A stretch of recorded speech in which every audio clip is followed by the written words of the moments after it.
ദിവസവും സ്ഥലവും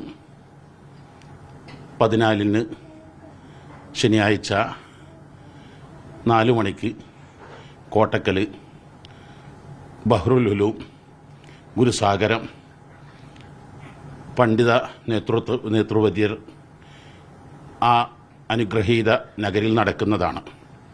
ഈ വിഷയങ്ങളെല്ലാം ഇന്ന് ആധികാരികമായി ശബ്ദിക്കാൻ സമസ്തയോളം പ്രായമുള്ള 94-നടുത്ത സമസ്തയുടെ ചരിത്രത്തിൽ 5 പതിറ്റാണ്ടിലേറെ കാലം സെക്രട്ടറിയും ജനറൽ സെക്രട്ടറിയുമായി സേവനം ചെയ്ത ഇന്ന് ജീവിച്ചിരിക്കുന്ന ഏക പണ്ഡിതൻ സമസ്തയുടെ general secretary Indian grand Mufti Kanthapuram ഉസ്താദ് നാളെ കോട്ടക്കൽ വെച്ച് വിളംബരം നടത്തുന്നതാണ്. നേരത്തെ കലീൽ തങ്ങൾ തന്നെ ഈ എ പി ഉസ്താദിൻ്റെ